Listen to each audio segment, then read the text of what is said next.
for giving this opportunity. Team Donaire, Filipino Flash, Undisputed Boxing in my home, Snacks, Victor Conti, Remaker Chemney, and everybody. Thank you guys. You know, Boku Vodka and my whole team. My ARC guy, Cameron Ford, my manager, Cameron Duncan, my strength trainer, Michael Basil, John Pinoza, and Robert Garcia, and everybody. You know, I want to thank everybody. It's an amazing, amazing night, and this is just the beginning.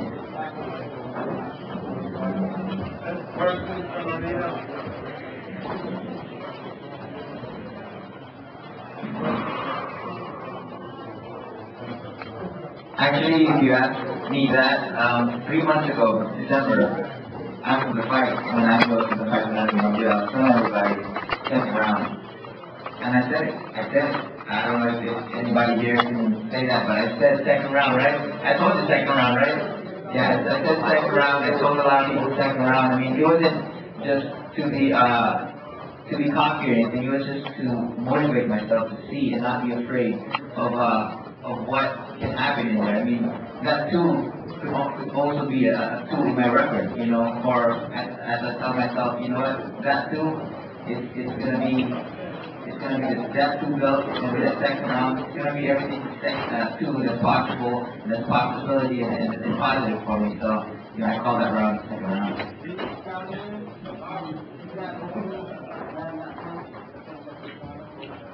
We didn't really work on it. The thing we worked on was to avoid making errors. You know, with Jonathan and with Robert, which was telling me, don't make any errors. You know, he has power.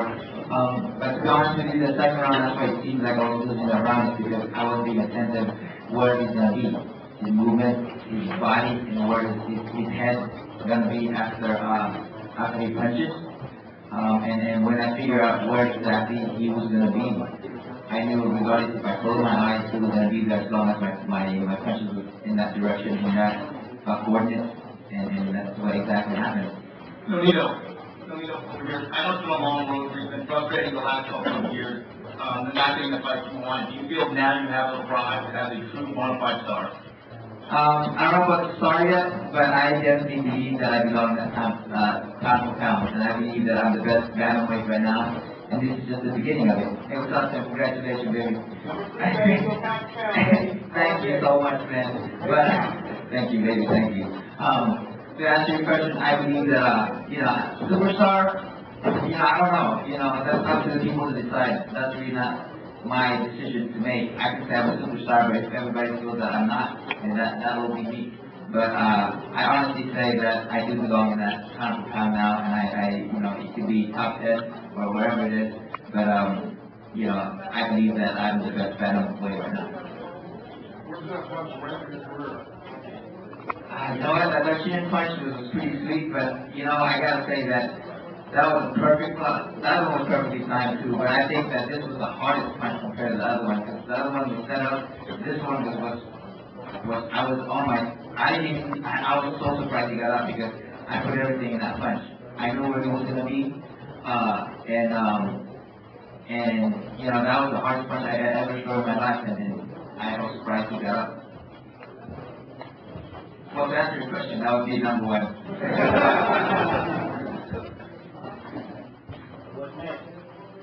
What's next is anybody out there who's willing to make me go, you know, I mean, who motivates me. I mean, I want to be undisputed in this division. You know, that's the bandweights out there, but if they don't want to make it happen, you know, I have my full trust in Cameron Duncan to make it happen for me in 122 or 26. So that's God.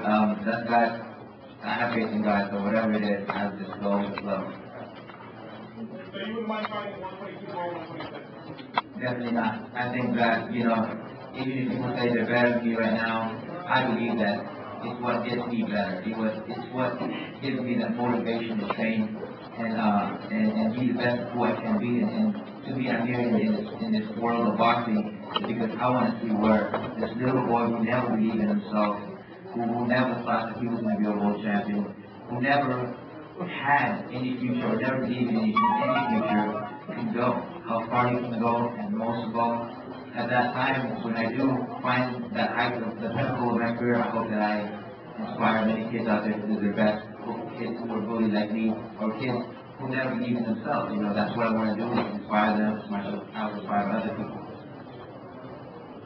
Nonito, you came last year yesterday, it will be an honor to fight. It will be an honor for myself to fight champion like Alfredo. But you know, that's how he is fight. Hey, you know what? I believe that he has a blood of a champion, and I think he'll look forward to that fight like I'm looking forward to any fight. So just get it on and you know, make it happen, whatever it is.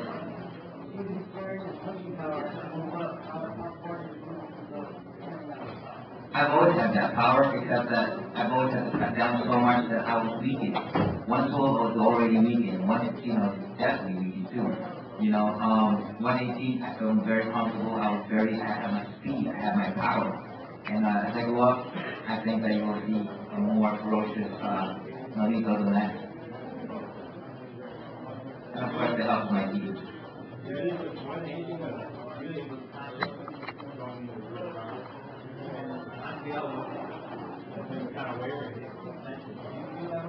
I believe that in this press conference, every time, you know, it's weird because I've never felt just so much confidence in myself.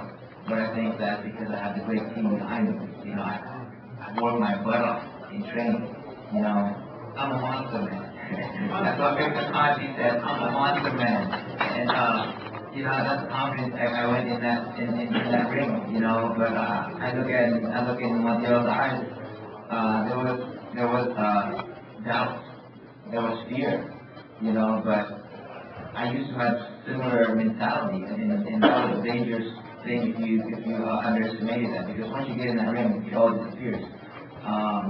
But you know, I needed to take the initiative, and that's what happened. I mean, just the confidence level that I have is definitely high tonight.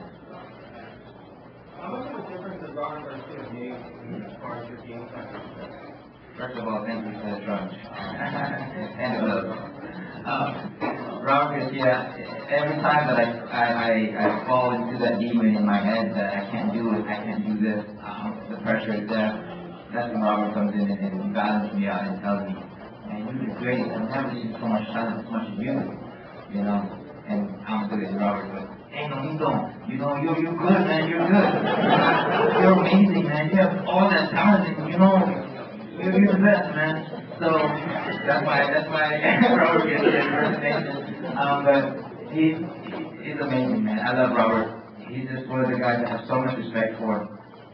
And he's one of the guys that believes in my ability and makes me believe that I can do it as well. And I'm very thankful and blessed with Robert in my corner. What weight do you think will be your ideal optimum weight?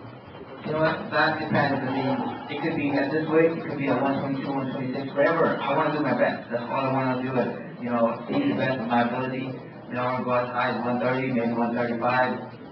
But you know what? God has that for me, and that's what I have in my head, and I'm just going to keep pushing and keep being motivated by everybody and by fights out there that I'm looking forward to. Attorney Rose says that Manny Pacquiao is so effective because he doesn't have to starve himself, he can eat, he eats before the weigh-in. Do you think you might follow a similar path where I do follow a similar path. I mean, where you won't be able to actually eat? You know, I'm actually eating a lot. I was rehydrated properly. You know, and I think that's the key. It felt so good. I mean, my legs were kind of bothered a little bit, you know, going in there, but I felt my rhythm once I did. It was on. But you know, I would have to starve a little bit for this fight, and you know, the starvation really does affect my ability. I mean, I'm so much better than 112 or 115. This time, 118, 122, I'm going to feel better because of the fact that I'm properly rehydrated.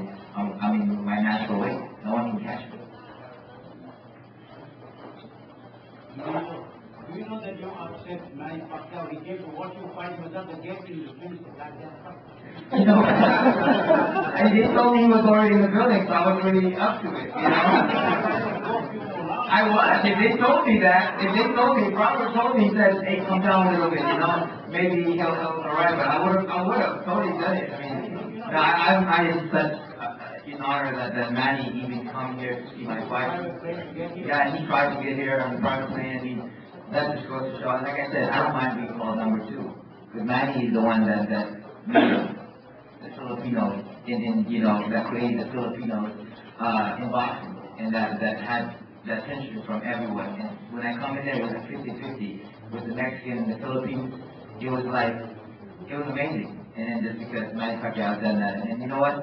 To my guys, I'm number 1. But if the people out there, if they tell me number 2, it's such an honor and blessing for me. He came to see Donaire in Canada. Well, you know what? I'm just growing up. That's what it is. And because I've learned a lot from him, and the inspiration was there.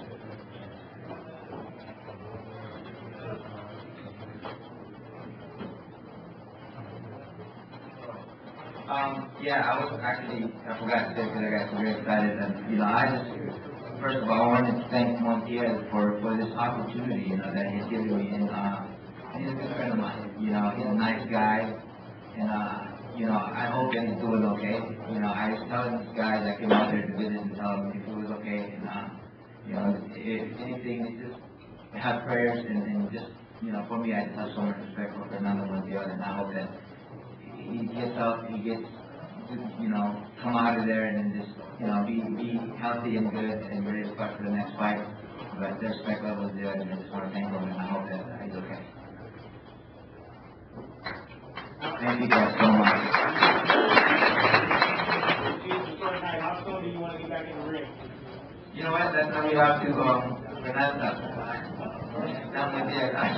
That's where you have to, Top Rank and my manager, Cameron Ducky, I'm ready to go again. I mean, even if it's tomorrow, I'm ready to go. But thank you, Tim.